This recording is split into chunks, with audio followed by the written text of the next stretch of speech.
जगन्नाथ जी का जो गर्भगृह है उसका जो द्वार है ना, उस द्वार को जब बंद करते हैं तो जगन्नाथ जी की तरफ द्वार पर वो षोडश गीत लिखे हुए हैं हनुमान प्रसाद पोद्दार जी के। मतलब सब पुजारी वैष्णव सब मंदिर बंद करके जाते हैं, जैसे ही किवाड़ लगाते हैं रात भर ठाकुर जी षोडश गीत पढ़ते रहते हैं। किशोरी जी के जो भाव हैं ठाकुर जी के प्रति, ठाकुर जी उन्हीं को ही देखते रहते हैं और उन्हीं में ही आनंदित रहते हैं। एक बार किसी वैष्णव पुजारी ने कहा, बोले भैया देखो ये जो भक्ति भाव है ये कोई प्रामाणिक शास्त्रीय बात तो है नहीं, एक वैष्णव के हृदय का भाव है, और ये जगन्नाथ जी के मंदिर में क्यों लिखा हुआ है? किसी वैष्णव ने, किसी पुजारी ने मन बनाया, बोले इसको हटाओ यहां से। तो जैसे ही हटाने के लिए प्रावधान करवाया तो जगन्नाथ जी उनके स्वप्न में प्रकट हो गए और रोने लगे, और रोते रोते बोले पुजारी जी वो जो हमारे गर्भगृह के द्वार पर जो षोडश गीत लिखे हैं ना उनको मत हटवाओ, वो मेरे प्राण हैं, मैं रात भर उन्हीं का चिंतन करता हूं। किशोरी जी ने जो भाव कहे हैं मेरे प्रति, मुझे वो पढ़ने में बहुत सुख मिलता है, आप उनको मत हटवाओ, मैं रात भर उनको पढ़ूंगा। तो षोडश गीत श्री जगन्नाथ जी के मुख्य द्वार के पीछे लिखे हुए हैं, रात भर जगन्नाथ जी उन्हीं को पढ़ते रहते। ऐसे प्रेमी ठाकुर जी और ऐसे प्रिय ठाकुर जी हमारे श्री जगन्नाथ जी हैं। उनको भात का भोग लगे, उनको दाल का भोग लगे, आदि आदि भोग लगे, सब अच्छी बात है, लेकिन सबसे प्रिय भोग जगन्नाथ जी का है। वैष्णव जब अपने हृदय के भाव सुनाता है, जगन्नाथ जी को वो बहुत प्रिय है। इसलिए भैया अपने हृदय के भाव उद्गार, अपने हृदय के प्रेम भाव वो प्रस्तुत करो जगन्नाथ जी के आगे। उसके लिए नाभाजी कहते हैं ता सुनवे राधा रमण अवश्य पधारे। उसके लिए जगन्नाथ जी सदैव तत्पर रहते हैं।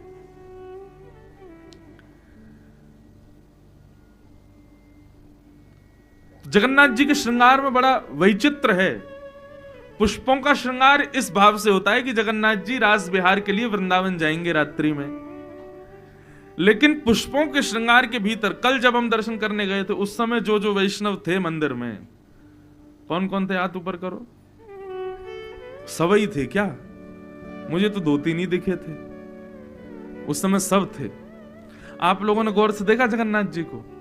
लाल कलर का वस्त्र, रेशमी वस्त्र ठाकुर जी को धराया जा रहा था और उस वस्त्र पर गीत गोविंद लिखा था। हमने पूछा भैया ये गीत गोविंद का वस्त्र क्यों पहनते हैं ठाकुर जी? बोले ठाकुर जी अभी श्रृंगार करा के रास बिहार में जाने वाले हैं, लेकिन ठाकुर जी को रास बिहार से भी अति प्रिय है गीत गोविंद। यदि कोई भक्त अपने घर बैठ के गीत गोविंद का रात्रि में गान करेगा तो श्री जगन्नाथ जी रास बिहार में नहीं जाएंगे, उसके पास चले जाएंगे। इसलिए किशोरी जी ने प्रावधान रखा। अरे पूरी बात तो सुनो पहले। अब गीत गोविंद मैं अपने कमरे में बैठ के गा रहा हूं, लेकिन ठाकुर जी जगन्नाथ जी पुष्प श्रृंगार करके वृंदावन जाने को तैयार हैं और मैंने गीत गोविंद गा दिया, तो ठाकुर जी कहां आएंगे? यहीं आ जाएंगे, वहां नहीं जाएंगे। और वहां किशोरी जी और सब सखियां वृंदावन में इंतजार करती रह जाएंगी, जगन्नाथ जी आए नहीं। तो इसलिए किशोरी जी ने ऐसा प्रावधान रखा, ऐसा नियम बना दिया कि गीत गोविंद वस्त्र पर अंकित करके श्री जगन्नाथ जी को पहना दिया जाता। अब चाहे भले ही सैकड़ों भक्त काम है, जगन्नाथ जी अब नहीं जाएंगे, अब तो रास बिहार में ही जाएंगे। क्यों? गीत गोविंद हृदय से लगा हुआ है, गीत गोविंद पूरे अंग पर चर्चित हो चुका है। इसलिए रात में कहीं जगन्नाथ जी भागे नहीं, रात में कहीं किशोरी जी को छोड़ के नहीं चले जाएं, कहीं रास बिहार से नहीं चले जाएं, इसलिए गीत गोविंद पहनाया जाता है श्री जगन्नाथ जी को। अरे बड़े भाव हैं श्री जगन्नाथ जी के, कहां तक वर्णन करें।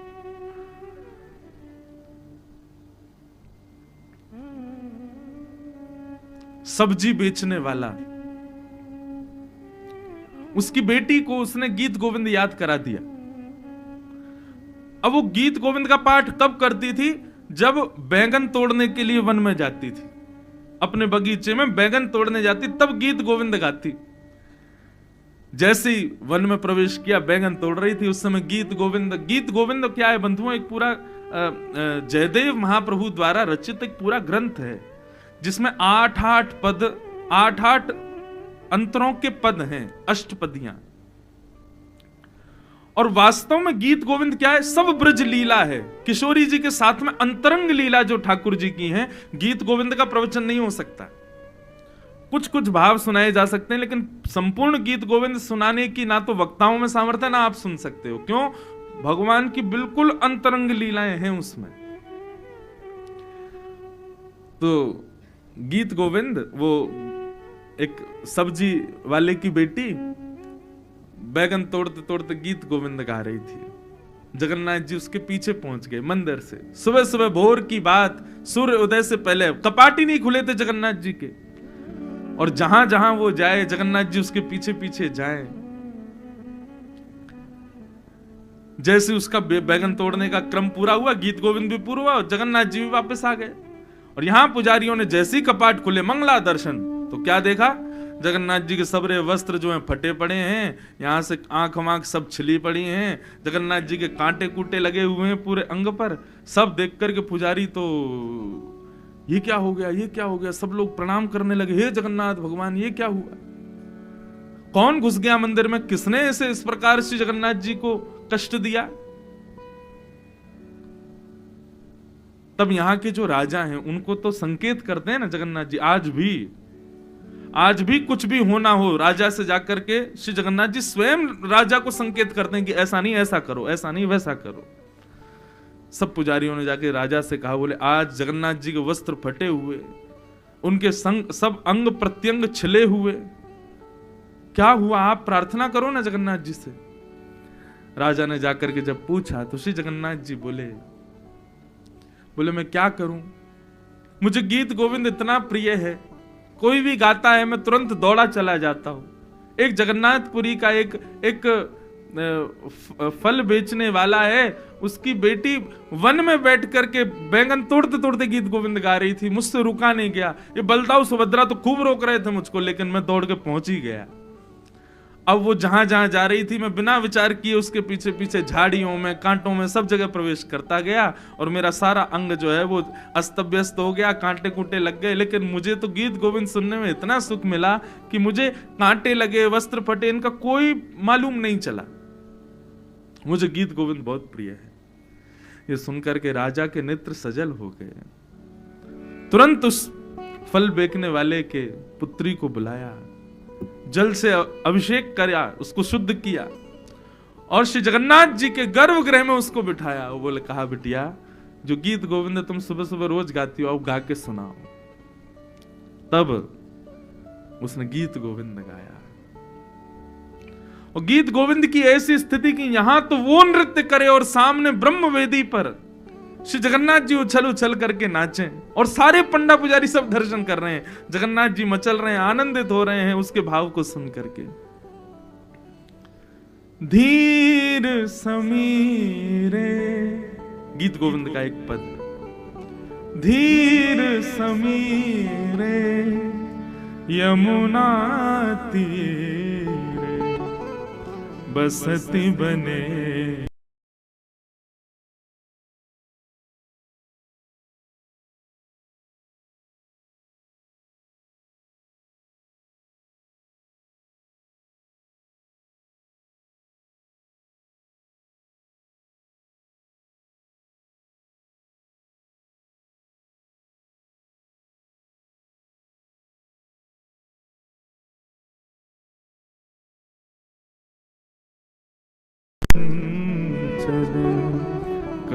करयुगशील बिहारी, नाम समेतम कृत संकेतम वादयते मृदवेणुं बहुमनुते ननुते तनु संगत पवन चलित मपिरेणुं धीर समीरे यमुना तीरे बसत बने वनमाली पतति पतत्रे विचलति पत्रे शंकित भवदुपयानम् रचयति शयनम् सचकितनयनम् पश्यति तव पन्थानम्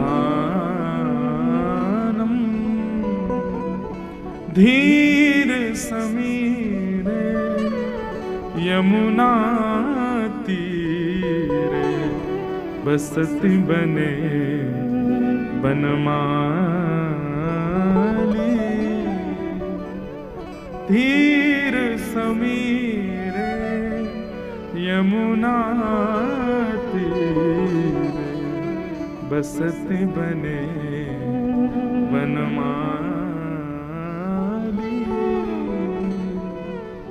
श्री जगन्नाथ महाप्रभु की। गीत गोविंद बहुत प्रिय है। गीत गोविंद का कोई भी एक पद याद कर लो बंधु।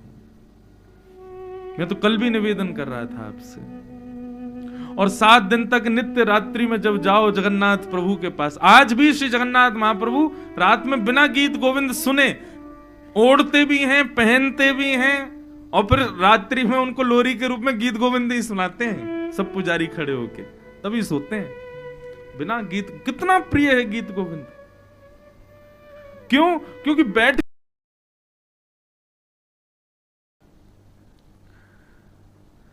इसलिए बंधुओं कोई भी एक अष्टपदी याद कर लीजिए। इन 7 दिनों में पुरुषोत्तम मास की ये कथा सफल हो जाए यदि हमको एक अष्टपदी भी याद हो जाए और हम नित्य श्री जगन्नाथ जी को सुना दें। हमसे प्रिय फिर कोई नहीं जगन्नाथ जी को। एक मुस्लिम था मौलवी, उसका एक मित्र था कोई वैष्णव, दोनों कहीं मित्र बन गए होंगे। अब दोनों में कभी कभी धर्म चर्चा होती थी, एक दूसरे के धर्म को लेकर के, पंथों को लेकर के बात होती थी। तो एक दिन उस मौलवी ने अपने वैष्णव उस मित्र से कहा, बोले एक बात बताओ, तुम्हारे यहां कोई ऐसा कोई मंत्र है, ऐसा कोई श्लोक है या कुछ ऐसा है जिससे तुम्हारा खुदा साक्षात मुझे दिख जाए? तो उन्होंने गीत गोविंद उसको प्रदान कर दिया। बोले लो इसका पाठ करना शुरू कर दो, तुमको हमारे ठाकुर जी दिख जाएंगे। वो मुस्कुराने लगा, बोले ऐसे ही बोल रहे होंगे। बोले बस एक काम करना। बोले क्या? बोले जब इसको लेकर के बैठो और इसका गायन करो, तब भाव से या प्रत्यक्ष रूप से एक खाली आसन लगा देना। उसने कहा क्यों? बोले क्योंकि ये जब तुम गाओगे ना तो हमारे जगन्नाथ जी, हमारे ठाकुर जी, राधा रमन जी निश्चित आएंगे वहां पर। भले ही तुम्हें दिखे ना, धीरे धीरे तुम्हारी भक्ति पुष्ट होगी तब तुमको देखेंगे, लेकिन तुम आसन बिना आसन लगाए कभी मत गाना। एक आसन सन्मुख या आसन नहीं हो तो एक भाव से कि मैंने यहां पर एक चौकी लगा दी है, ठाकुर जी अगर आप आओ तो बैठ जाना। एक आसन निश्चित रख देना। मौलवी ने कहा ठीक है। अब वो रोज गाते और रोज एक आसन लगाते। इसी प्रकार अलग अलग अष्टपदियां गाते। धीर समीरे यमुना तीरे बसती बने बनमाली। थे तो वो मौलवी, लेकिन संस्कृत आती थी। प्राचीन भारत में सबको संस्कृत आती थी। संस्कृत जैसे आज हम हिंदी बोलते हैं, वैसे प्राचीन भारत में संस्कृत सबको ही आती थी, सभी बोलते थे।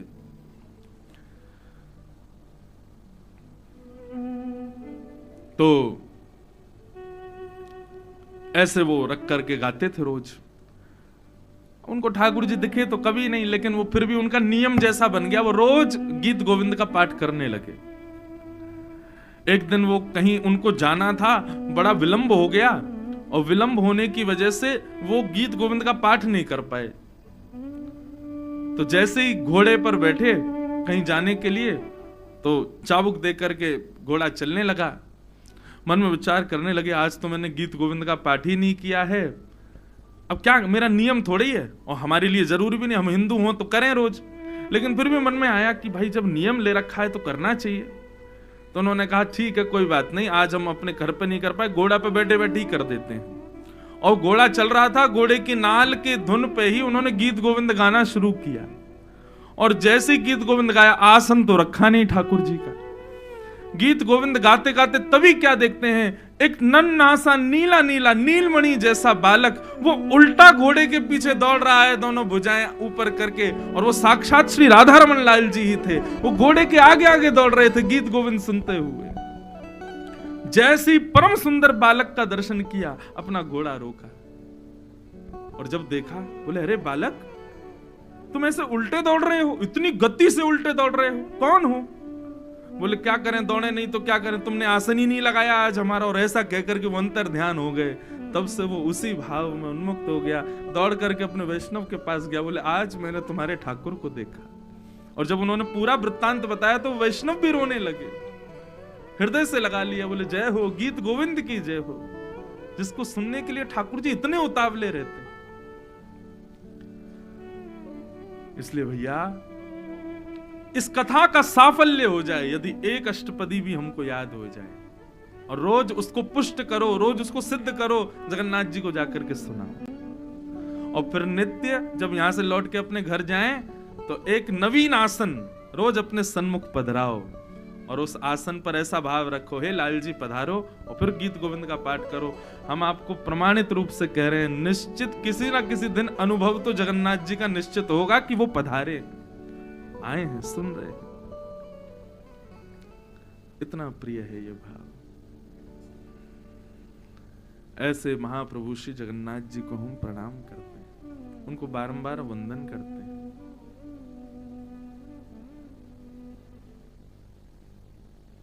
एक बार एक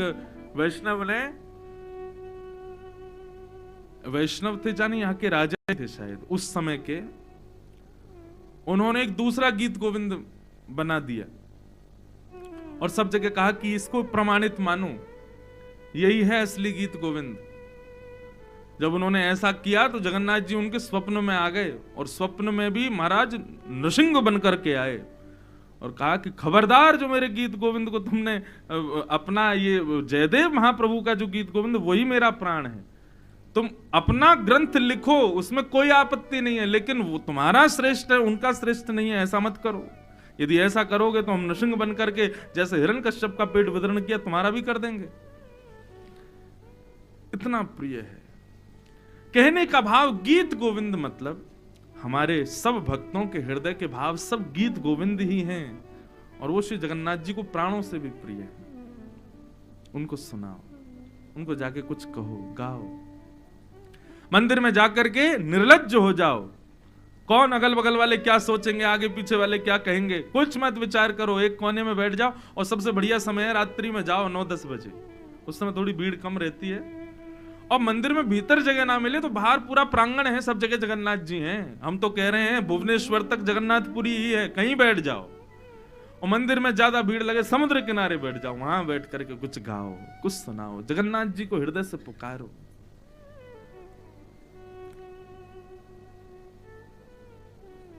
बहुत प्रिय है उनको।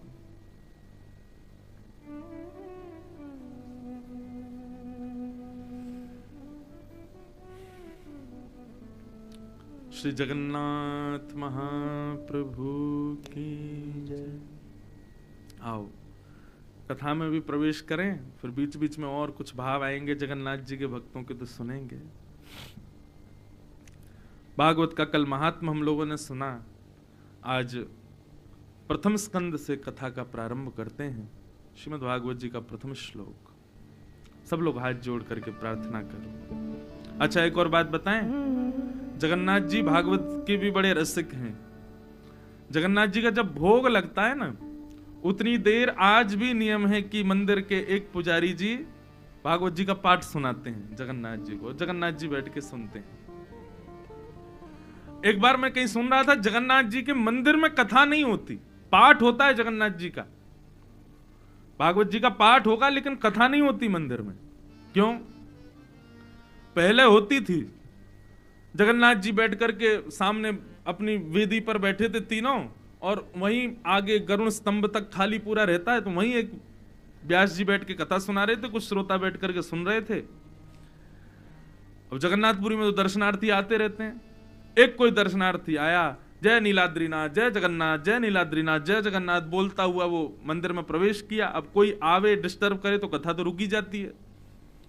तो व्यास जी रुक गए, कोई भक्त आ गया, वो कीर्तन करने लगा, तो 4-5 लोगों ने उस भक्त को मंदिर से बाहर निकाल दिया। जैसे ही उसको बाहर निकाला तो अंदर गर्भगृह के दरवाजे जगन्नाथ जी ने बंद कर दिए। पुजारियों ने जाकर के खूब प्रयास किया, गेट नहीं खोले, शाम हो गई, सबने जय जयकार करी, प्रार्थना करी, भोग वोग धराए, हे जगन्नाथ भगवान क्या अपराध हो गया? बोले मेरा एक वैष्णव भक्त आया था, वो कीर्तन कर रहा था, मेरे सामने उछल उछल करके नाच रहा था, और ये कथा सुनने वाले श्रोताओं ने उसको बाहर कर दिया। बोले भगवान कथा में विक्षेप हो रहा था। बोले कोई बात नहीं, कथा के लिए पूरा पुरुषोत्तम क्षेत्र है, कहीं भी कथा करो, आज के बाद हमारे मंदिर में केवल कीर्तन होगा। कथा जहां कहीं भी होगी हम वहां सुनने के लिए जरूर जाएंगे, लेकिन हमारे यहां आए हुए वैष्णवों को कष्ट नहीं होना चाहिए। इसलिए पूरे पुरुषोत्तम क्षेत्र में कथा होती है, मंदिर में केवल पाठ होता है। कथा अगर करेंगे और बीच में किसी वैष्णव को भाव आ गया और उसको यदि हमने रोका या कुछ भी टोका तो जगन्नाथ जी को प्रिय नहीं है।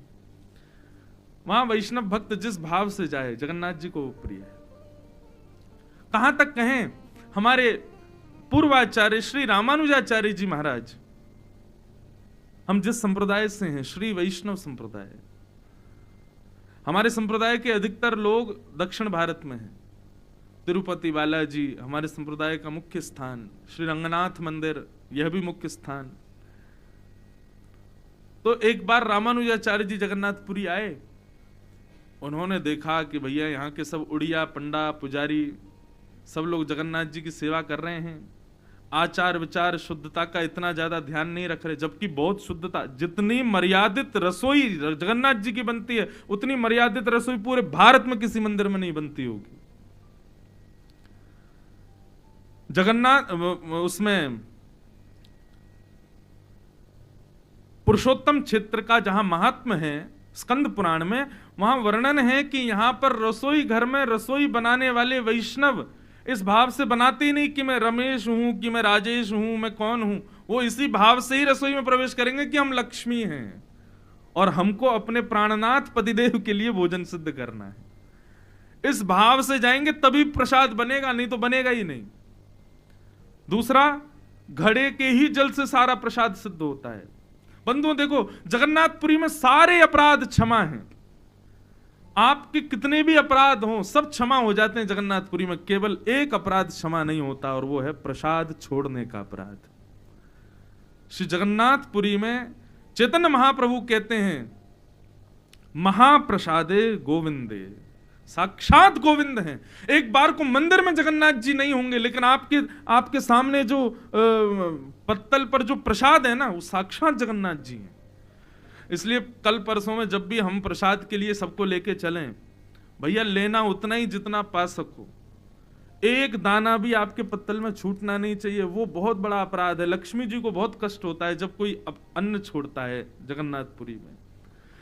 पूरे विश्व में आप कुर्सी पे बैठ के खाओगे, आसन पर बैठ के खाओगे, लेकिन जगन्नाथपुरी में धरती पे बैठ के प्रसाद पाना पड़ता है। क्यों? बोले भगवान है, इनके सामने हम आसन पे बैठेंगे। महाप्रसादे गोविंदे, साक्षात 15 दिन दर्शन नहीं होते जगन्नाथ जी के, तो 15 दिन यहाँ के लोग महाप्रसाद बना करके उसी को ही जगन्नाथ स्वरूप मान के उन्हीं की आरती करते हैं। महाप्रसाद में ठाकुर जी विराजमान है, क्योंकि कलयुग में प्राण विराजमान होते हैं अन्न में। इसलिए अन्न में जो प्राण है, इसलिए जगन्नाथ उनका नाम ही है। विश्व के जितने भी अन्न हैं उसमें विराजमान है श्री जगन्नाथ जी। इसलिए बाकी जगह अन्न छोड़ा भी जाए तो भी ठीक है, आपको अपराध तो वहां भी लगेगा, लेकिन जगन्नाथपुरी में महाप्रसाद तो बिल्कुल मत छोड़िएगा। उसके पीछे कितने अपराध बताए जाते हैं। जो व्यक्ति यहां पर दाना छोड़ता है एक अन्न का भी, महाप्रसाद का, उसको पाने के लिए स्वयं देवता आते हैं फिर, और देवता आते हैं तो उसका कितना बड़ा पाप हम लोगों को लगता होगा कि हमारे झूठे अन्न को देवता पा रहे हैं। इसलिए भैया यहां पर महाप्रसाद मत छोड़िएगा कभी। चैतन्य महाप्रभु कहते हैं एक बार को दर्शन छूट जाए, एक बार को नियम छूट जाए, परिक्रमा छूट जाए, लेकिन महाप्रसाद आपके सन्मुख आ जाए पूरा पाइएगा। और इस भाव से नहीं कि ये चावल है, ये दाल है, ये सब्जी है, इस भाव से पाइएगा ये हमारे श्याम सुंदर और समस्त उनके सखा मंडली ही हमारे अंदर मुख से प्रवेश कर रहे हैं। जैसे कान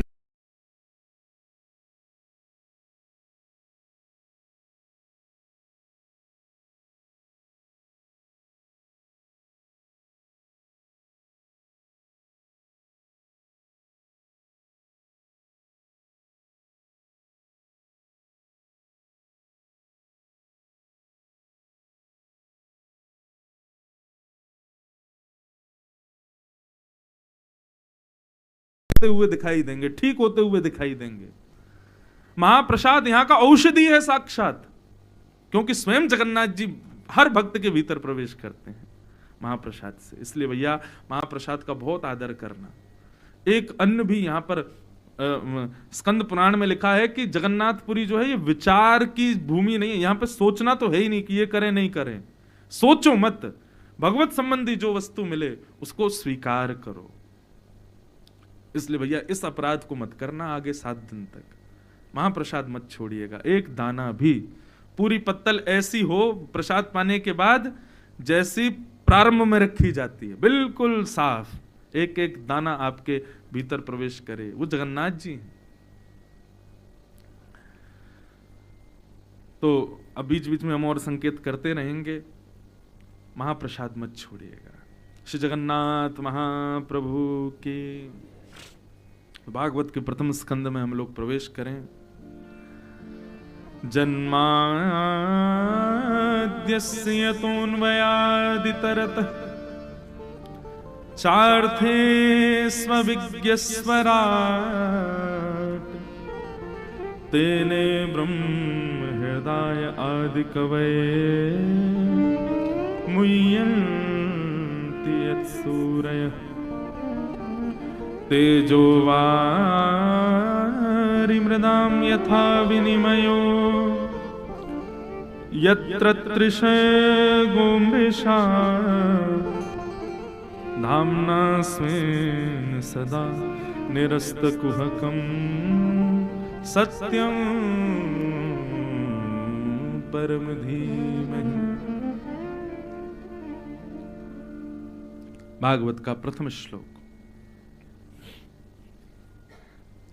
जन्माद्यस्य यतोऽन्वयादितरतश्चार्थे स्वविज्ञस्वराट्। बहुत ध्यान से सुनिएगा।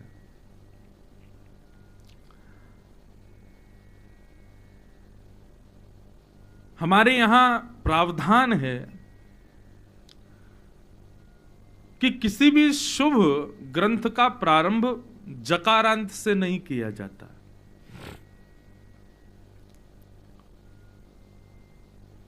किसी भी सुंदर भाव का, किसी भी सुंदर स्तुति का, किसी भी सुंदर रचना का, श्लोक का प्रारंभ जौ से नहीं किया जाता। क्यों?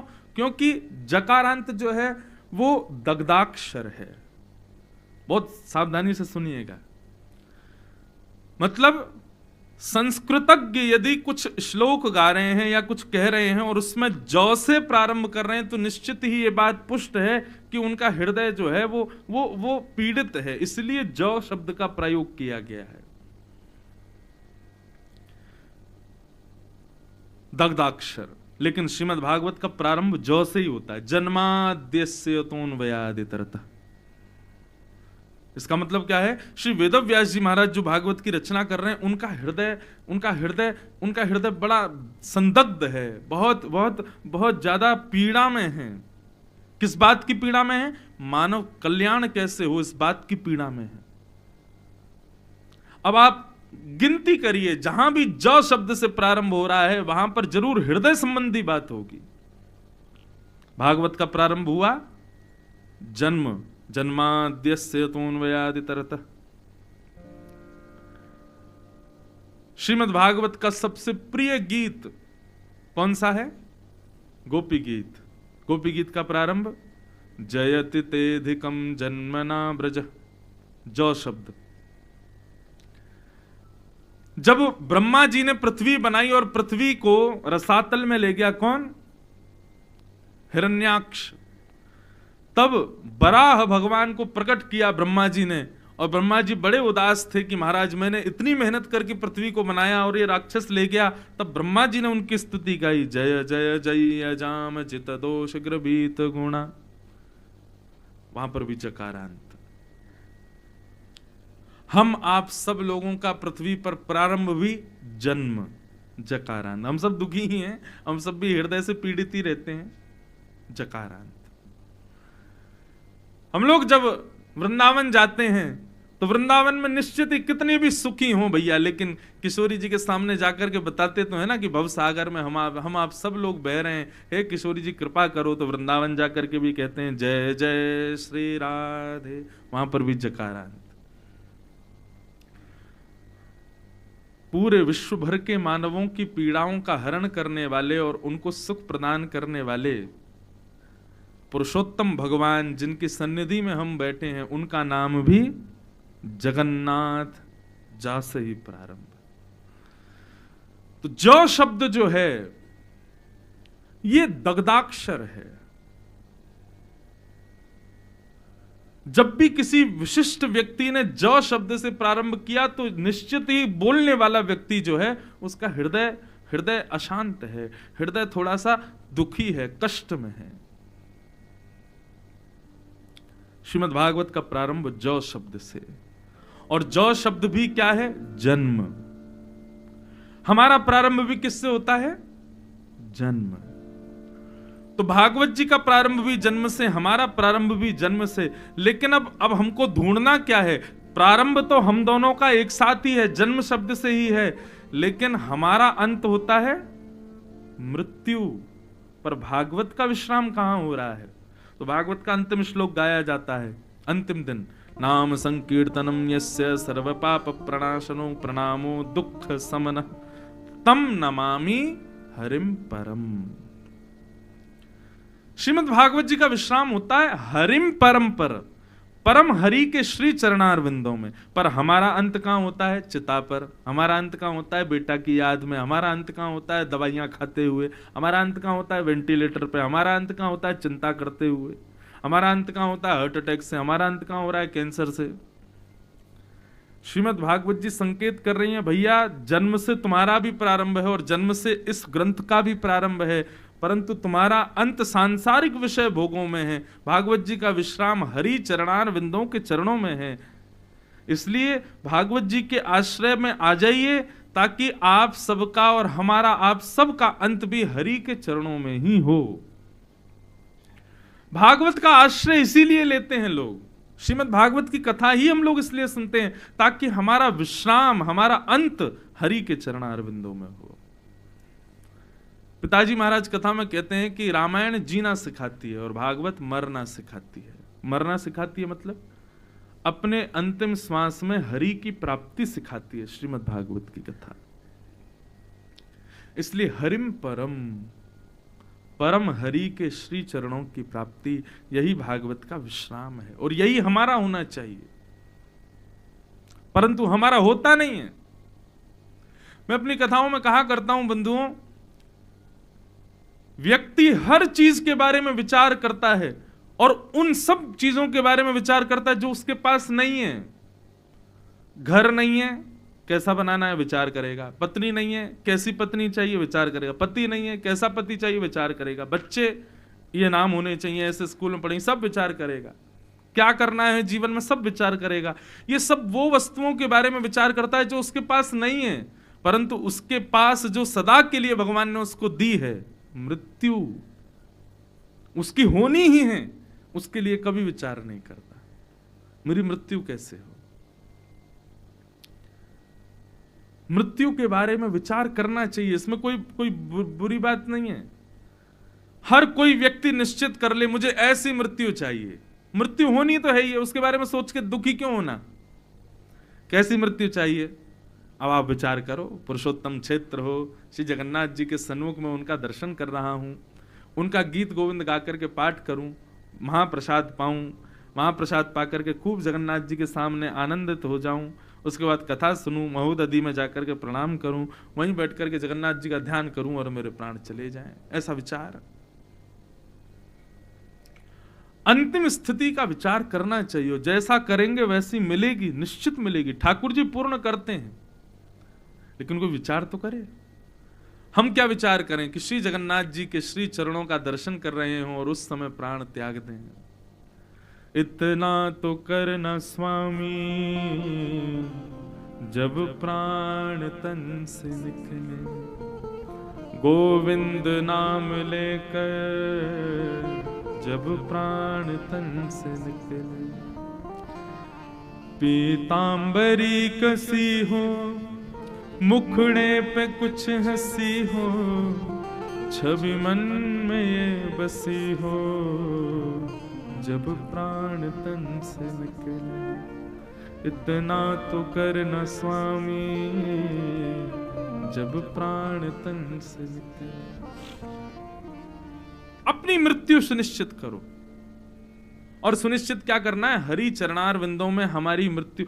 एक बात बताऊं, व्यक्ति जब अपना लक्ष्य सोच लेता है ना, तो फिर लक्ष्य के ही पथ पर चलने लग जाता है। मेरा लक्ष्य सिद्ध कैसे हो, उसके लिए जो क्रियाएं होती हैं वही करता है। अगर हमने अपने अंतिम समय के प्रति विचार कर लिया कैसा चाहिए, भगवत चरण अनुरागी होकर के हम प्राण त्यागें, तो पूरा जीवन भक्ति पथ का ही अनुगामी हम भक्ति पथ के ही अनुगामी बने रहेंगे। क्यों? क्योंकि भगवत चरणार विंदों की प्राप्ति करनी है।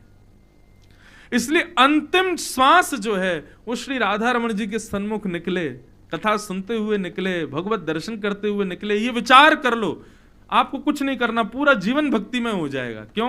फिर ठाकुर जी का दायित्व हो जाएगा, अंतिम श्वास में इसको ये चाहिए, उसके लिए जीवन भर इससे भजन करवाना पड़ेगा। अपने आप भक्ति पथ के अनुगामी आप बनते चले जाओगे।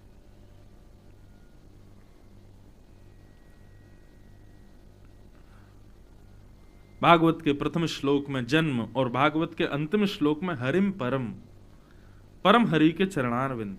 ऐसे ही हमारा भी प्रारंभ जन्म से, पर अंत होना चाहिए परम हरि के चरणारविंदों में, उनके श्री चरणों में। उसके लिए विचार करो, निश्चित करो। भागवत के दूसरे श्लोक में विषय, अधिकारी, संबंध और प्रयोजन, 4 बातें बताई गई। भागवत का विषय क्या है?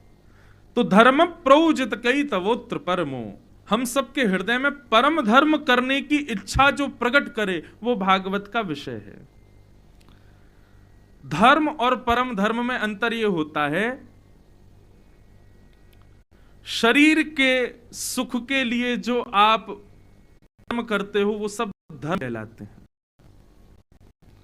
आप व्यापार करते हो, फैक्ट्री जाते हो, ऑफिस में बैठते हो, दफ्तर जाते हो, ये सब धर्म है। आत्म शुद्धि के लिए जो हम क्रिया करते हैं वो परम धर्म कहलाता है। देह के लिए जो कर्म है वो धर्म, आत्मा के लिए जो कर्म है वो परम धर्म। अभी आप कथा में बैठे हो, बताओ ये धर्म है कि परम धर्म? ये धर्म नहीं है, ये परम धर्म है। क्यों? क्योंकि देह के लिए यहां कुछ भी नहीं है, शरीर के लिए यहां पर कोई सुख सुविधा नहीं। वो बात अलग है कि हमने थोड़ी बहुत कर रखी है, बैठने के लिए कुर्सी है, एसी चल रहे हैं, तो ये थोड़ा बहुत तो देह को बिठाने के लिए हमने व्यवस्था करी है। बाकी देह सुख और कुछ नहीं है यहां पर।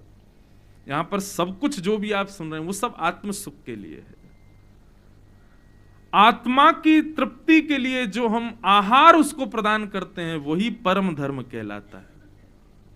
तो भागवत का विषय क्या है? परम धर्म के प्रति और इच्छा प्रकट होना, यही यही भागवत का विषय है। दूसरी बात, भागवत का अधिकारी कौन है? तो निर्मत्सराणाम सताम, जिसके हृदय में मात्सर्य दोष है। मात्सर्य दोष मतलब दूसरे से जलन, वो व्यक्ति कभी कथा नहीं सुन सकता। जो व्यक्ति किसी की उपलब्धियों पर कभी खुश नहीं होता, ऐसा व्यक्ति कथा में आकर के भी सो जाएगा, कथा में आकर के भी कहो तो आलसी हो जाएगा, कथा में आकर के भी या तो उसका मन इधर उधर भटकेगा। कथा में आकर के मन लगे तो समझो ये व्यक्ति ईर्ष्यालु नहीं है। घुमा घुमा के नजर देख लो, जो सो रहा हो समझ लाना ये वही है मात्सर्य। मैं तो किसी को संकेत करूंगा नहीं, मुझे तो दिख रहे हैं। लेकिन मात्सर्य दोष से रहित जो व्यक्ति होता है ना, जिसके हृदय में मात्सर्य नहीं, वो मेरुदंड सीधा करके बैठेगा, एक एक शब्द श्रवण करेगा, आनंदित होकर के सुनेगा।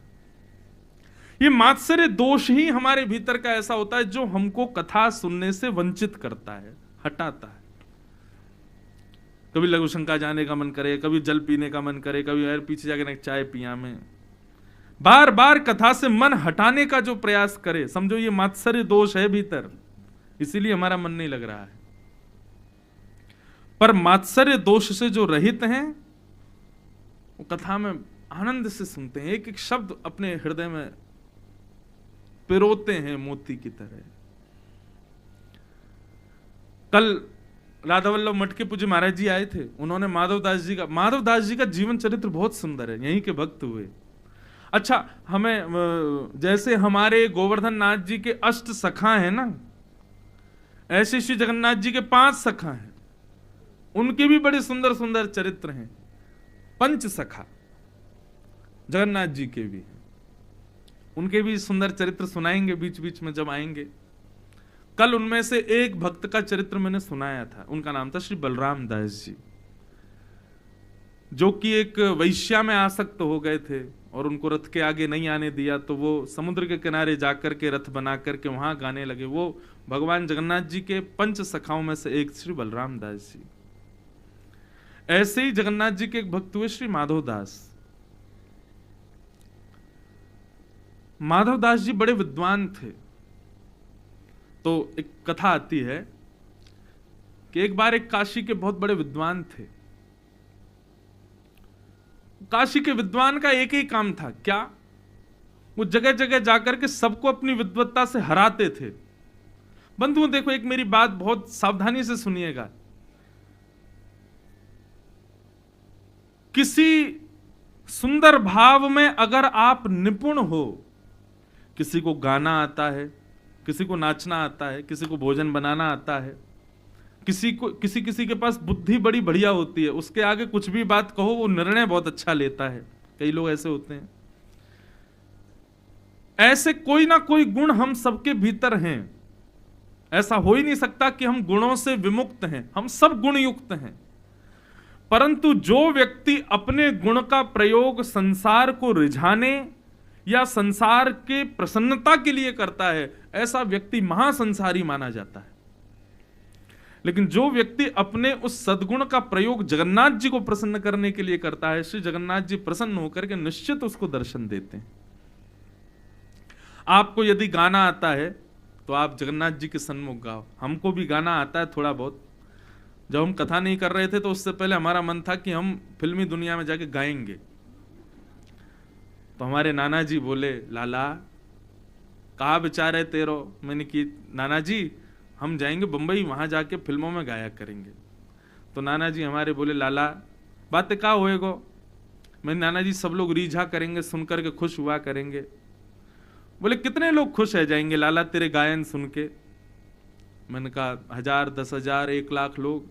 और बोले जनसंख्या कितनी पृथ्वी की? मैंने कहा 8 अरब से ज्यादा। तो बोले लाला 8 अरब में से 1 लाख, 1.5-2 लाख लोग तुझको सुनकर के खुश हो जाएं, और वो भी कब तक खुश होंगे? 2-4 दिन हो जाएंगे, उसके बाद तुझसे बढ़िया गायक आएगा, उसको सुनेंगे सब लोग। मैंने कहा बात तो सही है। तो बोले फिर काम ऐसा करो ना कि 8 अरब लोगन को बनावे वारो जगन्नाथ तो ते रीझे, ऐसा गायन करना। ये विश्व के लोग आज रीझेंगे, कल नहीं रीझेंगे, लेकिन वो जगन्नाथ तो सदा रीझेगो। तो को कंठ यदि दियो तो या संसार को रिझावे में काई को लगा रो है, या कंठ से तू जगन्नाथ जी को रिझाना, उनको मना। ये संसार के लोग तो बड़े, ये संसार के लोग तो एक ही हैं, लेकिन वो जगन्नाथ तो 1000 हैं। जितने लोग गाएंगे उतने रूप धारण करके सबको सुनेगो। ऐसा नहीं है कि तो से बढ़िया कोई गावे वारो आगो तो छोड़ के चले जाएंगे। वो तेरे सामने भी बैठेंगे, उसके सामने भी बैठेंगे।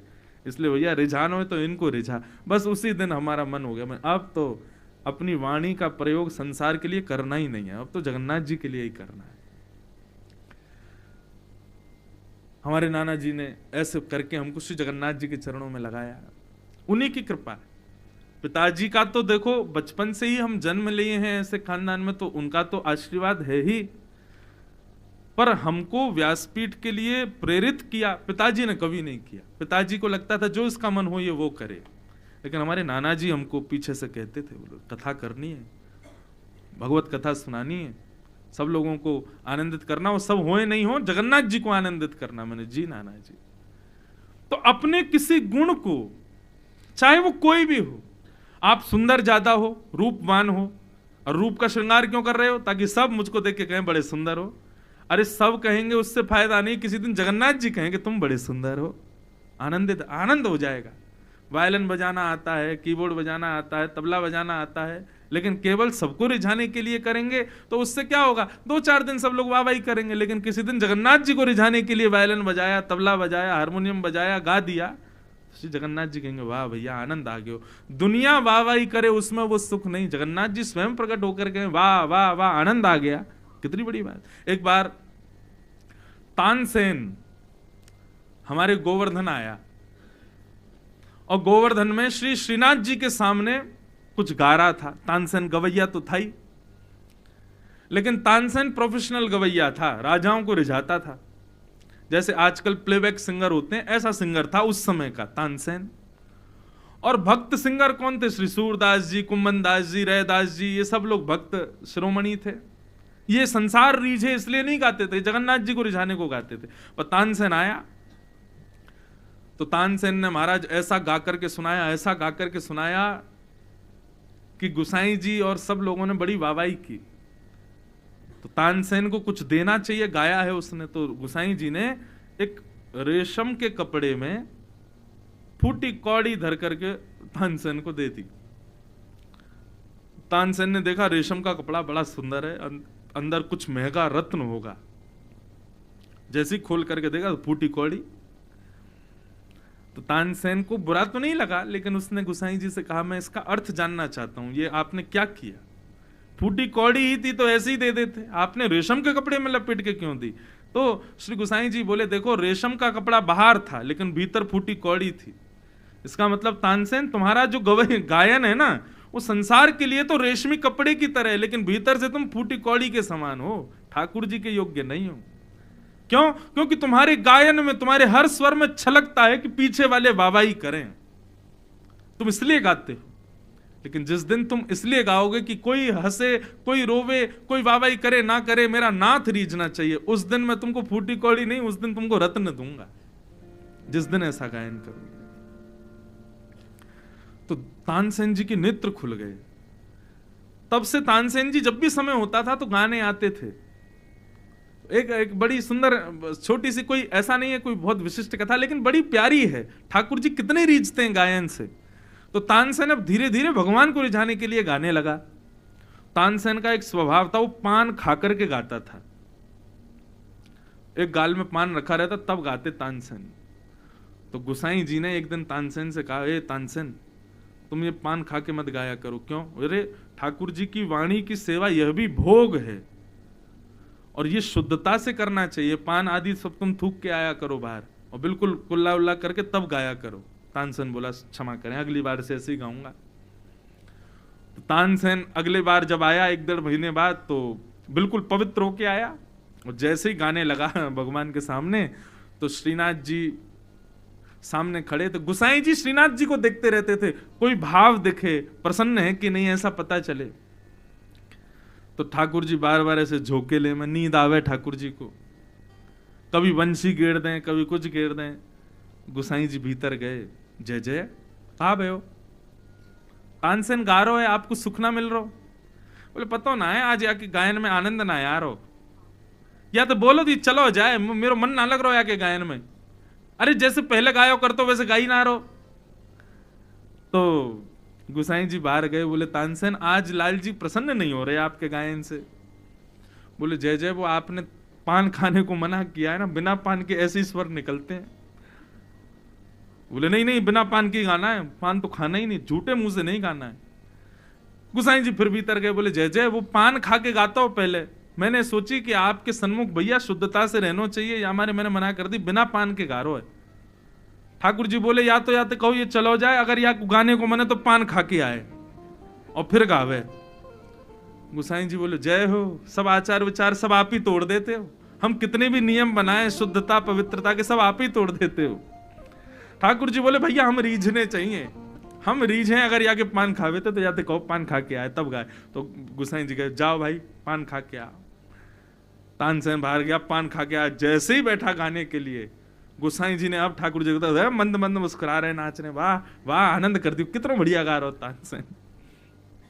तो लाल जी हमारे बड़े विचित्र हैं, कहां तो खुद ही नियम बनाएंगे, लेकिन मुझे ऐसा लगता है ये पवित्रता शुद्धता ये नियम उन लोगों के लिए हैं जिनके हृदय में भाव नहीं है।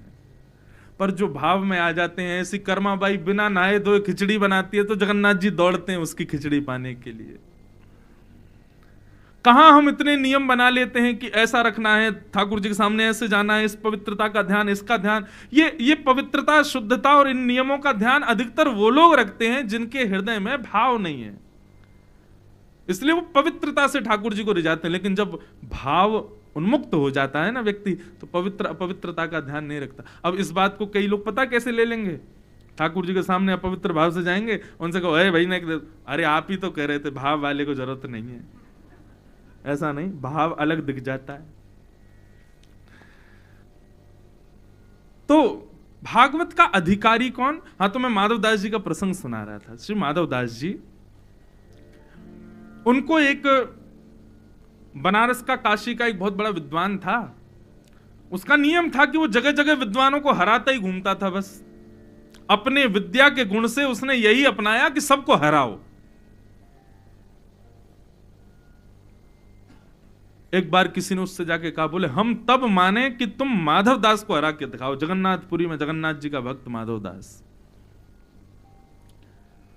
तो उस विद्वान ने कहा ठीक है, क्या करना होगा? बोले जाओ उनसे शास्त्रार्थ करो, शास्त्रार्थ में जब वो हार जाएं तो भोजपत्र पर उनसे लिखवा के लाना कि हम इनसे हार चुके हैं, और आदि आदि बातें, नीचे उनका सिग्नेचर हो, तब हम मानेंगे कि तुम विद्वान हो।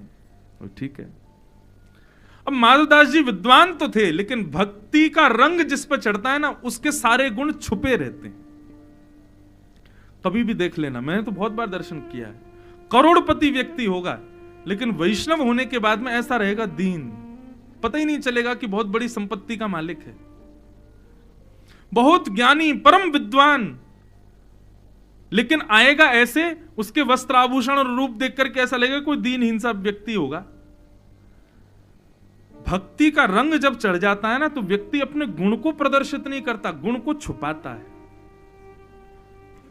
सांसारिक व्यक्ति कैसा है पता है? वो बात बात पर अपना गुण दिखाएगा, ऐसा ऐसा, मैं तो इतना, मेरे पास तो इतना, मेरा ऐसा घर, मेरा ऐसा ये, मैं तो ऐसा गाता हूं, मेरा ऐसा भोजन बनता, आदि आदि अपने गुणों को प्रस्तुत करेगा। लेकिन वैष्णवता जब आती है ना, व्यक्ति मौन रहता है, वो ज्यादा अपने गुण गाता नहीं, ज्यादा बताता नहीं। लोग जब विद्वान हो जाते हैं ना, तो अपने रूप ऐसा बना करके चलते हैं महाराज, गले में दुनिया भर की माला पहन करके और जटा आदि बना करके, और 4-5 चेला आगे पीछे, ऐसे कि लगे कि हाँ विद्वान है। परम भक्त विद्वान जब बनता है ना, तो अकेला ही चलेगा, ज्यादा आडंबर में नहीं रहेगा। वैष्णवता व्यक्ति को दीन बनाती है। माधवदास जी ऐसे ही दीन है, परम विद्वान है पर दीन बन के रहते हैं। काशी का विद्वान आया और आकर के माधवदास जी से बोला, मुझे आपसे शास्त्रार्थ करना है। माधवदास जी हाथ जोड़ के बोले, भगवान हम विद्वान शास्त्रार्थ करने के लिए नहीं बने, हम विद्वान इसलिए बने, हमने किसी ज्ञान को इसलिए अर्जित किया जो नहीं जानते उनको बता सके। ये हार जीत के लिए विद्वान नहीं बने हम। काशी के वो विद्वान बोले, तुम किस लिए बने? मैंने ये नहीं पूछा, मैं अपना बता रहा हूं। मुझे तभी सुख मिलता है जब मैं किसी को हरा देता हूं। तो माधवदास जी बोले, शास्त्रार्थ क्या करना, मैं वैसे ही हारा हुआ मान लेता हूं, मैं हार गया, आप जीत गए, बताइए क्या करना है? ये लो भोजपत्र, इस पर लिख दो कि तुम हमसे हार गए, और आज के बाद हम जब भी जगन्नाथपुरी आएंगे, हमारे भोजन पानी, रहने खाने पीने सबकी व्यवस्था माधवदास करेगा, और नीचे हस्ताक्षर कर देना। माधवदास जी बड़े सुखी, अरे लाइए भगवान, ये अमुक नाम के व्यक्ति काशी से जगन्नाथपुरी आए थे, इन्होंने शास्त्रार्थ किया और मैं इनसे शास्त्रार्थ में हार गया। आइंदा ये कभी भी जगन्नाथपुरी आएंगे, इनकी सब सेवा भोजन प्रसाद की मैं करूंगा। माधवदास, और भोजपत्र उनको देके चरणों में प्रणाम किया। लौट करके काशी गए वो विद्वान, और जो विद्वानों की सभा थी उसमें जाके कहा, मैंने माधवदास को हरा दिया। बोले प्रमाण कहां है? बोले लीजिए भोजपत्र, पढ़िए क्या लिखा है। तो एक विद्वान सबके सामने पढ़ने लगा। बोले अमुक नाम के विद्वान काशी से जगन्नाथपुरी आए थे और इन्होंने मेरे साथ शास्त्रार्थ किया, और शास्त्रार्थ में ये बुरी तरह मुझसे हारे हैं। आइंदा ये कभी भी जगन्नाथपुरी आएंगे तो काशी से मेरे लिए सब व्यवस्थाएं लेकर के आएंगे और ये मेरी खूब सेवा करेंगे। मैंने इनको हरा दिया है। माधवदास, नीचे हस्ताक्षर, उल्टा लिखा था उसमें। सब कहने लगे भोजपत्र में तो ये लिखा है। बोला हो ही नहीं सकता, दिखाओ दिखाओ। और देखा तो महाराज वही लिखा था कि ये मुझसे हार गए हैं, मैं इनसे जीत गया हूं, आइंदा ये कभी भी जगन्नाथपुरी आएंगे तो मेरे चरण छुएंगे, मुझको प्रणाम करेंगे, आदि आदि। विद्वान घबरा गया, बोले हो ही नहीं सकता। बोले इसमें तो लिखा है स्पष्ट, सबके सामने उनकी इमेज डाउन हो गई। अब तो वो दोबारा लौट करके जगन्नाथपुरी आए और जगन्नाथपुरी आकर के माधवदास जी को पत्र दिया। बोले क्या लिखा तुमने? बोले भगवान मैंने हारा हुआ लिखा था। बोले देखो पढ़ो इसको। तो उसमें लिखा था कि अमुक नाम के व्यक्ति आए और ये मुझसे हार गए। बोले कि मैंने ऐसा तो लिखा ही नहीं, ये बदल कैसे गया? अच्छा भगवान क्षमा करें, अब बताओ अब क्या करना है? मैं हारने के लिए तैयार हूं। बोले अब भोजपत्र से काम नहीं चलेगा। तो बोले अब तो शास्त्रार्थ होगा और जो हारेगा वो चप्पलों की माला गले में पहन करके, पूरे मुंह पर काली स्याही पोत करके, गधा पे बैठ करके पूरे नगर में घूम करके कहेगा कि मैं इस विद्वान से हार गया। सबको पता चलेगी तो सब लोग जाकर के काशी बता देंगे कि हां मैं जीत गया।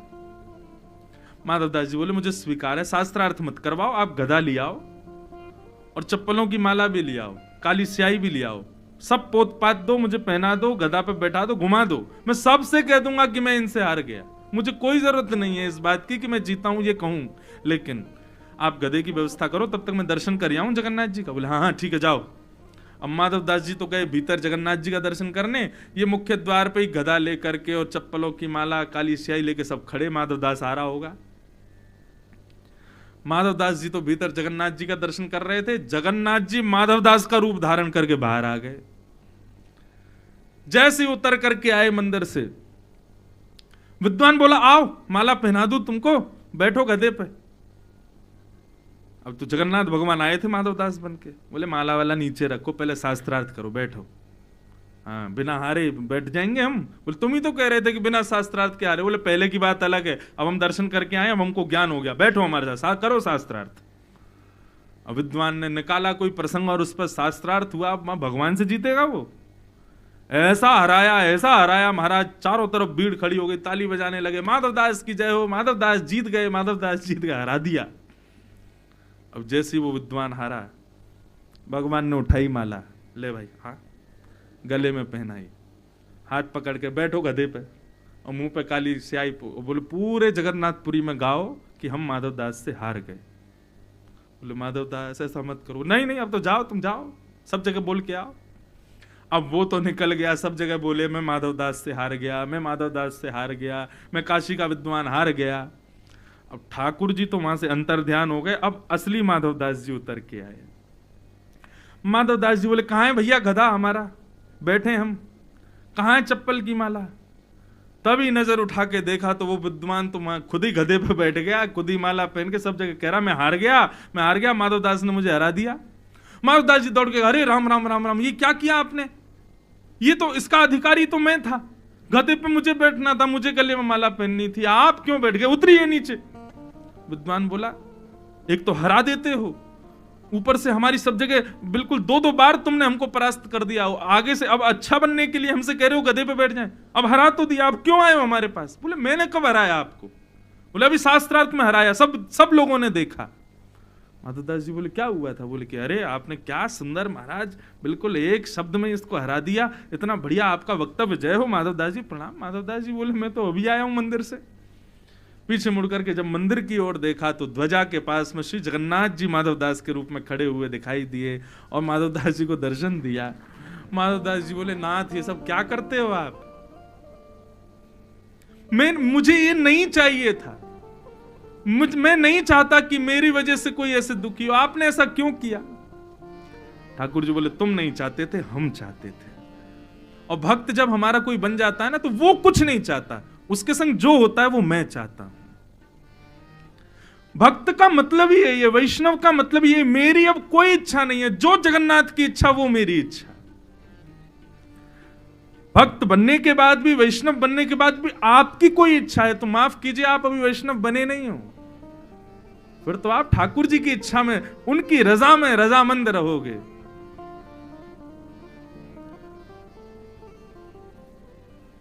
माधवदास जी की तो इसे कहते हैं मात्सर्य दोष जो उस विद्वान में था। लेकिन बंधुओं, जब व्यक्ति भक्त हो जाता है, वैष्णव हो जाता है, तो फिर ठाकुर जी उसको मात्सर्य दोष आने भी नहीं देते, और उसके प्रति कोई मात्सर्य दोष रखता है ठाकुर जी ऐसे ही गिराते हैं जैसे इस विद्वान को गिराया।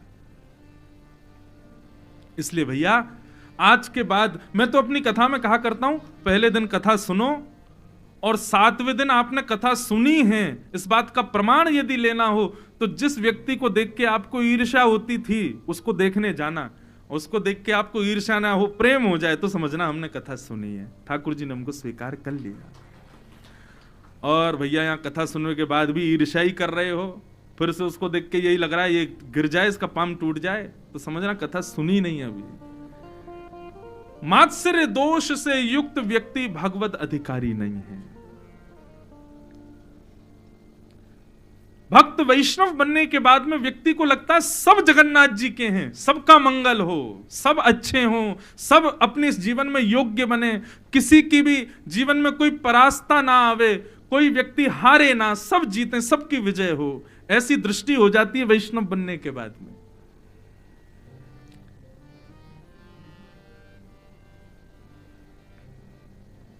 सांवरिया मन भाया रे, सांवरिया मन भाया रे, मुरली वाला मन भाया रे, मुरली वाला मन भाया रे, सांवरिया मन भाया रे, सांवरिया मन भाया रे, जगन्नाथ मन भाया रे, जगन्नाथ मन भाया रे, सांवरिया मन भाया रे, सांवरिया मन भाया रे, सांवरिया मन भाया रे, सांवरिया मन भाव से जगन्नाथ जी को याद करके गाओ, श्री जगन्नाथ महाप्रभु की।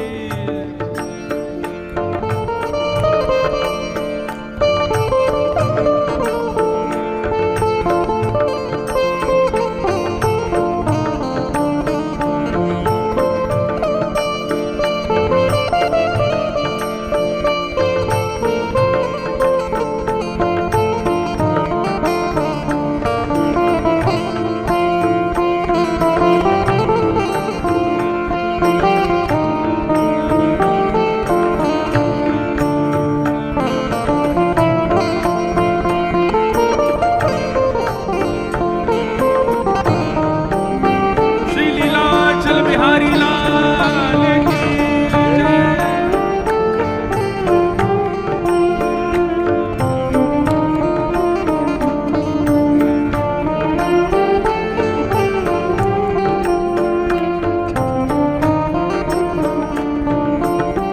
देश में ढूंढा विदेश में ढूंढा, देश में ढूंढा विदेश में ढूंढा, देश में ढूंढा विदेश में ढूंढा, देश में ढूंढा विदेश में ढूंढा, देश में ढूंढा विदेश में ढूंढा, देश में ढूंढा विदेश में ढूंढा, देश में ढूंढा विदेश में देश में ढूंढा विदेश में ढूंढा, हृदय बीच समाया रे, हृदय बीच समाया हमारे पूज्य पिताजी महाराज गाते हैं, ढूंढ लिया जग सारा मैंने, पिताजी की रचना है,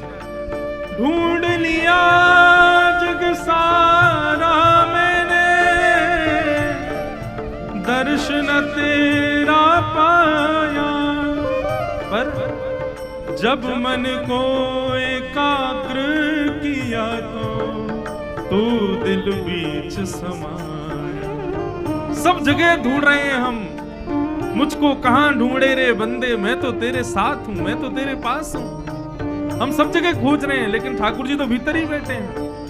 हृदय बीच समाया रे, हृदय बीच समाया रे, हृदय बीच समाया रे, हृदय बीच समाया रे, ओ हृदय बीच समाया रे, हृदय बीच समाया रे, ओ सांवरिया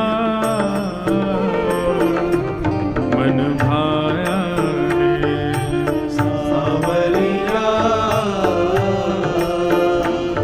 मन भाया रे, मुरली वाला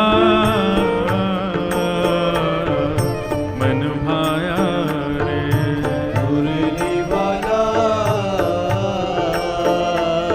मन भाया रे, जगन्नाथ मन भाया रे, जगन्नाथ मन भाया रे, नीलाद्रीनाथ मन भाया रे, नीलाद्रीनाथ मन भाया रे, प्यारो राधा रमण मन भाया रे, राधा रमण मन भाया रे, प्यारो राधा रमण मन भाया रे, राधा रमण मन भाया रे, प्यारो राधा वल्लभ मन भाया रे, राधा वल्लभ मन भाया रे, प्यारो गिरधर लाल मन भाया रे, गिरधर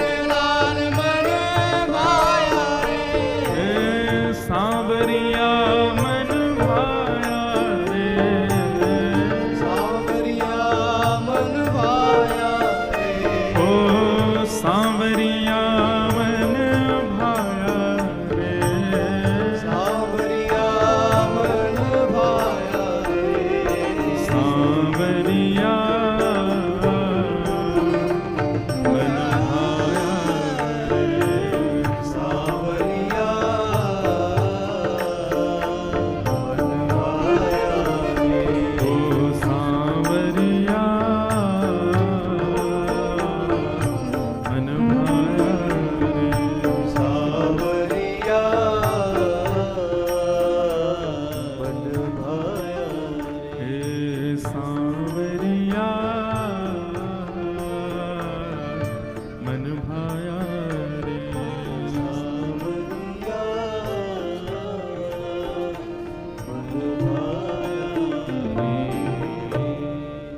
श्री जगन्नाथ महाप्रभु की तो भागवत का अधिकारी मात्सर्य व्यक्ति नहीं है जो ईर्ष्या रखता है सबके प्रति, कथा का अधिकारी नहीं। कथा ईर्ष्या नष्ट करती है, और ईर्ष्या नष्ट नहीं हुई। बंधुओं, कथा क्या है? ये एक प्रकार से श्रृंगार घर है।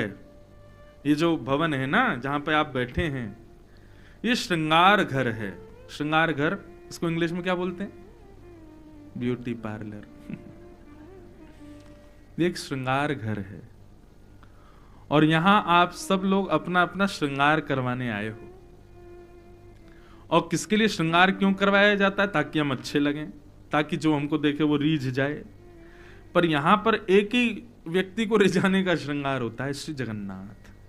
बस वो रीझें हमसे, वो प्रसन्न हो जाएं, उनको रिझाने के लिए श्रृंगार। और श्रृंगार में क्या किया जाता है?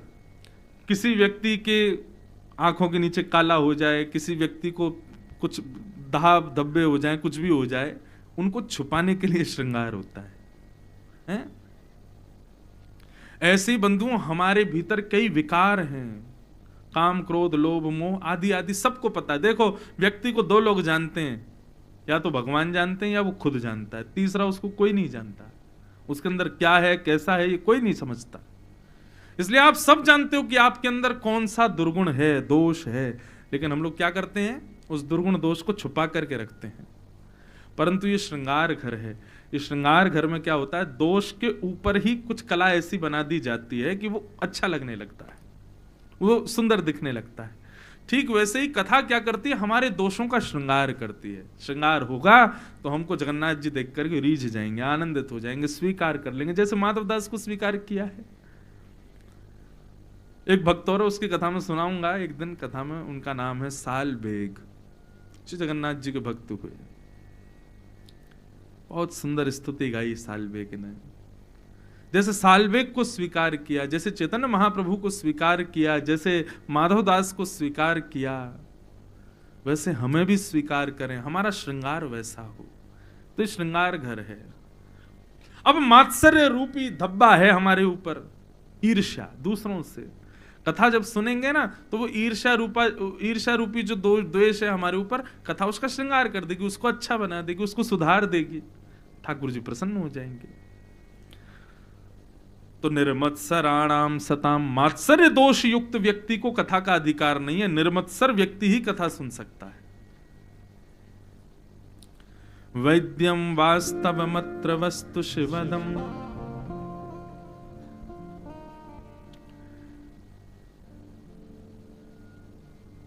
भागवत किससे संबंध कराती है,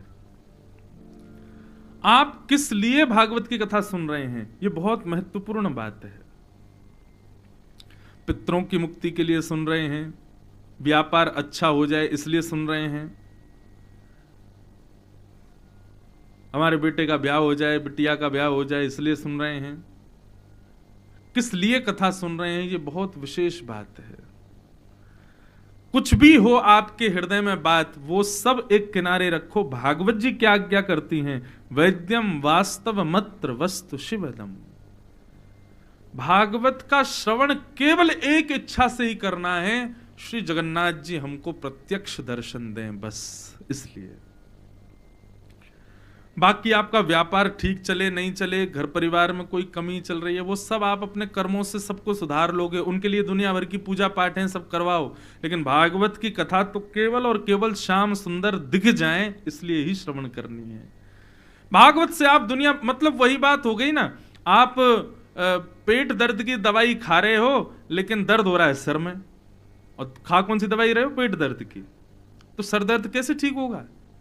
सर दर्द के लिए तो सर दर्द की दवाई खाओ ना। श्रीमद् भागवत औषधि से आप चाह रहे हो हमारा शरीर पुष्ट हो जाए, हमारा घर ठीक हो जाए, हमारे पितृ मुक्त हो जाए आदि, ये सब होंगे ही नहीं, क्योंकि भागवत उस चीज की औषधि है ही नहीं। भागवत तो ऐसा आई ड्रॉप है, एक बार अगर आंखों में पड़ गया तो आंख खोलते ही फिर श्याम सुंदर ही दिखेंगे, फिर और कोई नहीं दिखेगा। ये तो ऐसी औषधि है जिस औषधि से आपको कुछ भी सांसारिक रोग आपके दूर करके केवल भगवत दर्शन होगा। यही भागवत से मांगना है और कुछ मत मांगो। कथा और कुछ दे भी नहीं पाएगी। श्रीमद् भागवत केवल भगवत संबंध कराती है, भगवत मिलन कराती है। भागवत का उद्देश्य ही वही है।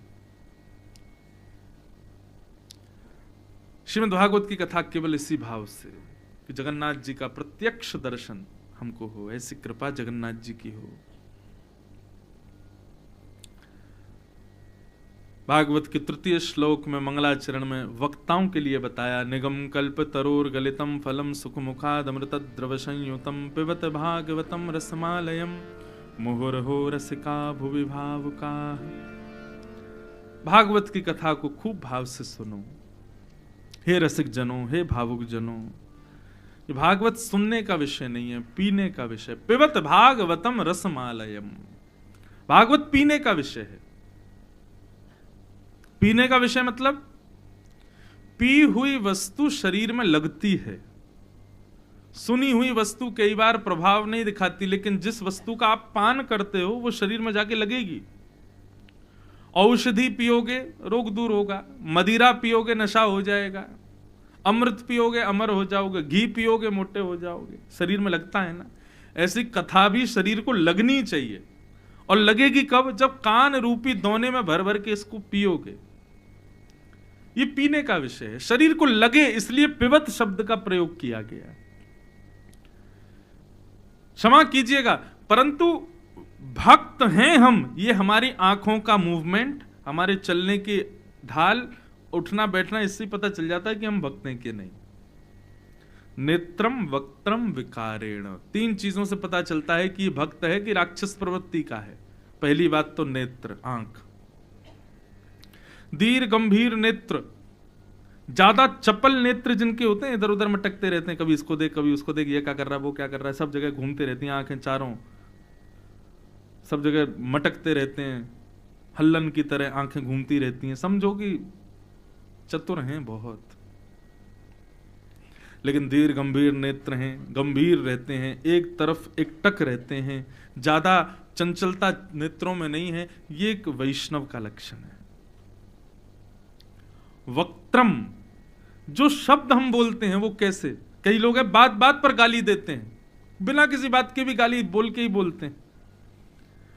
वाणी कैसी, वाणी में भी शब्द ऐसे कि सुनने वाला आनंदित हो जाए, तब समझो ये वैष्णव है। और तीसरा, उठना बैठना, चाल ढाल, ये सब विकार शरीर के बताते हैं कि वैष्णव है कि नहीं। बार बार कथाओं में आसन बदलते हैं कई लोग, कई लोग तो व्यासपीठ की तरफ भी पैर पसार के बैठ जाते हैं, महाराज जी हमारे चरणों के दर्शन करते रहो, कथा सुनाते रहो।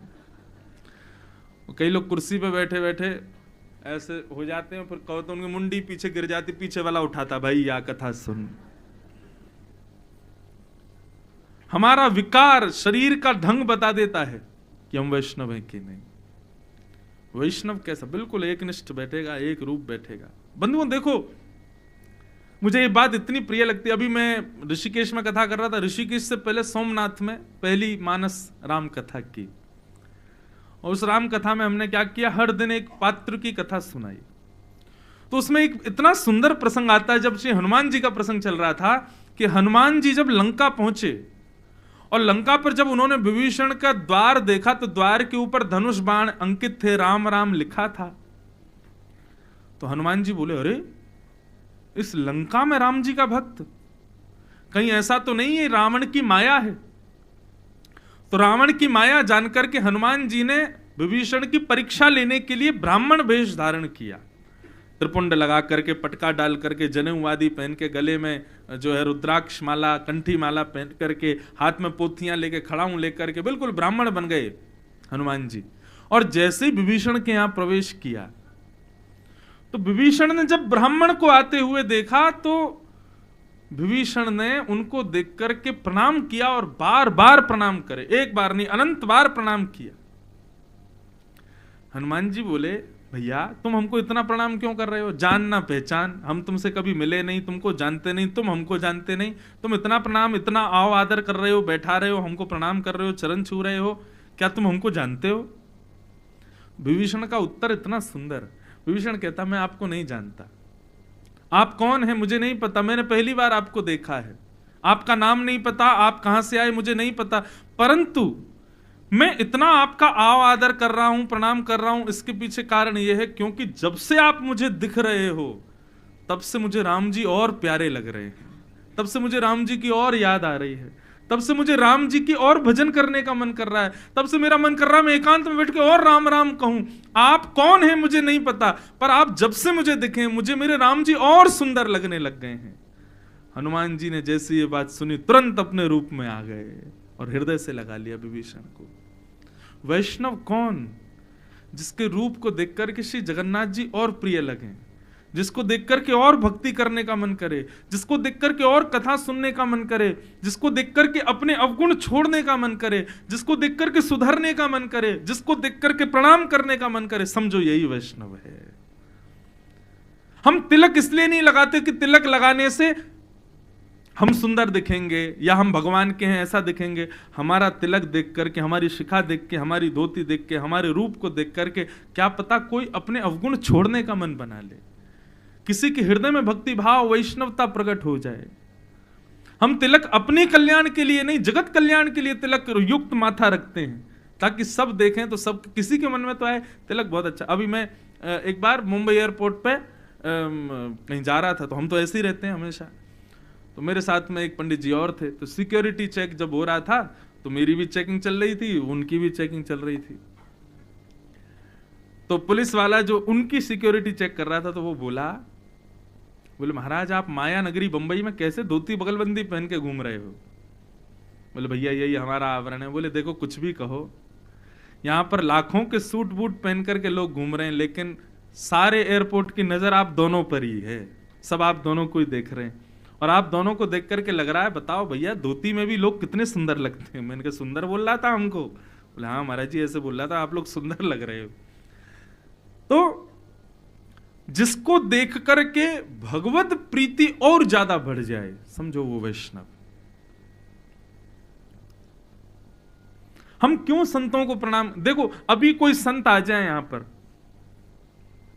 जटा हो, माथे पर उर्दपुंड हो, बढ़िया सुंदर खड़ाऊं पहन करके और पीत वस्त्र, गले में कंठी माला आदि सब पहनी हो, देखते ही आधे से ज्यादा लोग तो खड़े हो जाएंगे अपने स्थान पर, आधे से ज्यादा प्रणाम करने आएंगे, आधे से ज्यादा दंडवत करेंगे, उनको निहारेंगे। क्यों? क्योंकि संत वैष्णवों के आते ही ठाकुर जी और प्रिय लगने लगते हैं। वैष्णव वही जिसको देख के भगवत स्मृति और हो, भगवान और प्रिय लगे।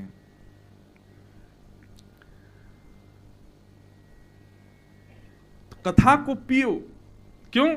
कथा शरीर में लगनी चाहिए, कथा को सुनकर के मन बन जाए कि नहीं अब सुधरना है, हमको ऐसा करना है, हमको अपने ये कुभाव सुधारने हैं, हमको ऐसा ऐसा नियम अपना बनाना है, तब समझो कथा लग रही है शरीर को। बस 4 घंटा बिता रहे हैं बैठ करके और फिर भोजन पानी करे सो गए, कल फिर से 4 घंटा बैठे फिर सो गए, ये कथा का नियम नहीं है, ये स्वरूप नहीं है कथा का। कथा तब सुनी मानो जब आपके विकारों को शुद्ध कर दे, नहीं तो 1000 कथा सुन लो कोई फर्क नहीं पड़ने वाला, लेकिन फर्क पड़ना होगा तो एक ही कथा से पड़ जाएगा। लेकिन इसका मतलब ये नहीं एक कथा में नहीं पड़ा तो छोड़ ही दो, बोले अब हो ही नहीं रहा क्या करें, प्रयास तो करो, बार बार करो, पड़ेगा। पिबत भागवतम रसमालयम मुहुर्हो रसिका भुवि भावुका। भागवत की इस मंगलमयी कथा को बार बार पियो। इस प्रकार 3 श्लोकों में मंगलाचरण सुनाया, और मंगलाचरण सुनाते हुए सौनकादि ऋषि उन्होंने 6 प्रश्न सूत जी से किए हैं, जिनमें 6 दिन की कथा होगी। किम श्रेय शास्त्र सारः स्वावतार प्रयोजनम, किम कर्म के अवतारश्च धर्मः कम शरणम ब्रज। 6 प्रश्न, और इन्हीं 6 प्रश्नों में अब भागवत की कथा। श्री सूत जी महाराज अपने गुरुदेव को वंदन करते हुए अब कथा सुनाना प्रारंभ करते हैं। बहुत ध्यान से सुनिएगा, बहुत अच्छी अच्छी बातें यहां सूत जी कह रहे हैं। धर्मस्वनिष्ठितः पुंसां विश्वक्सेन कथासु यः नोत्पादयेदधिरतिं श्रम एव हि केवलम। सूत जी महाराज कहते हैं धर्मस्वनिष्ठितः पुंसां विश्वक्सेन कथासु यः नोत्पादयेदधिरतिं श्रम एव हि केवलम। कई लोग एकादशी का व्रत करते हैं, सोमवार का व्रत करते हैं, कई लोग अभी अधिक मास में भी पंद्रह नियम, इसके अधिक मास के लोग पूछते हैं मन क्या नियम होने चाहिए। एकादशी का जो नियम होता है ना, वैसा नियम महीने भर का यदि कर लो तो वो श्रेष्ठ व्रत माना जाता है अधिक मास में, पुरुषोत्तम मास में। मतलब 1 महीने की एकादशी, उसको पुरुषोत्तम मास कहते हैं। बाकी तीर्थ क्षेत्रों में जाना, तीर्थ की नदियों में स्नान करना, समुद्र मिल जाए तो कहना ही क्या, समुद्र में स्नान करना, समुद्र के किनारे भगवान नाम गाना, समुद्र के किनारे हवन, समुद्र के किनारे अभिषेक आदि करना, इस समुद्र के तट पर करने का बहुत बड़ा विधान है पुरुषोत्तम मास में। परंतु सबसे श्रेष्ठ विधान बताया गया वैष्णवों का दर्शन, भगवत दर्शन नहीं, भगवत दर्शन करना है लेकिन उससे भी अधिक एक बार जगन्नाथ जी को देखने जाओ, बाकी के समय तो यहां पर घूम रहे फिर रहे सब वैष्णव संतों का दर्शन करो, जगह जगह स्थान मठ मंदिरों में जाके संतों को प्रणाम करो। पुरुषोत्तम मास में संत दर्शन की महिमा है।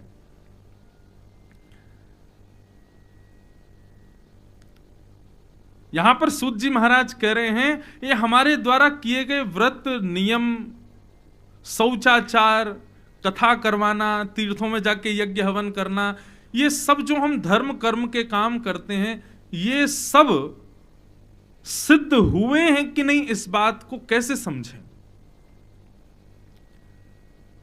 आपने गौदान की, ब्राह्मणों को वस्त्र दान किए, दक्षिणा प्रदान की, यज्ञ करवाया और कई सारे व्रत किए, बद्री केदारनाथ धामों में भ्रमण किया, रामेश्वरम जाकर के जल अर्पित किया, परंतु आपके द्वारा किए गए ये समस्त क्रियाएं ठाकुर जी ने स्वीकार की हैं कि नहीं, इसका क्या प्रमाण है। जगन्नाथ भगवान के लाखों लोग दर्शन कर रहे हैं, परंतु आप मंदिर में जाके दर्शन करके आए, वो जगन्नाथ जी ने स्वीकार किया कि नहीं। लाखों लोग शंकर जी पर विल्लपत्र चढ़ा रहे हैं, परंतु आपका विल्लपत्र शंकर जी ने स्वीकार किया, ये कैसे पता चले। तो उसका प्रमाण देते हुए कहते हैं, धर्मस्वनिष्ठितः पुंसाम विश्वक्सेन कथा सुयः नोत्पादये दधिरतिम।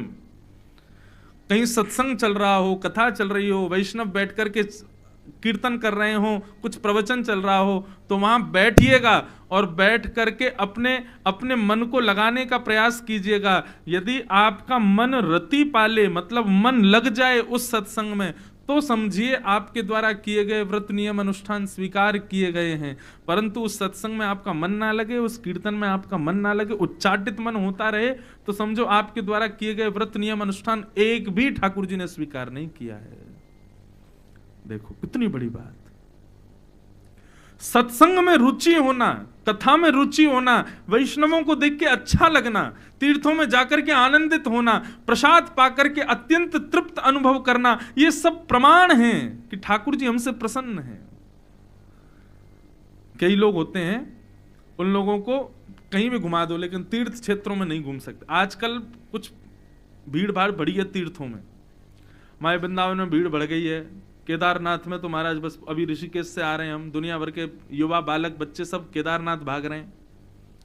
परंतु एक बात कहें, वैसे तो मंदिरों में प्रतिबंधित होते हैं, फोन अंदर नहीं ले जा सकते, लेकिन यदि प्रतिबंधन कर दिया जाए कि तीर्थों में ही फोन नहीं ले जा सकते, तो जितनी भीड़ आज तीर्थों में हो रही है उससे भी बिल्कुल कम हो जाएगी। 1-2% लोग ही, संत महात्मा ही जाएंगे फिर तीर्थ, संसार के लोग जाएंगे नहीं। क्यों? अरे फोटो तो खींच ही नहीं सकते, रील तो बना ही नहीं सकते, वीडियो तो बनवा ही नहीं पाएंगे, तो हम क्या करें वहां जाके।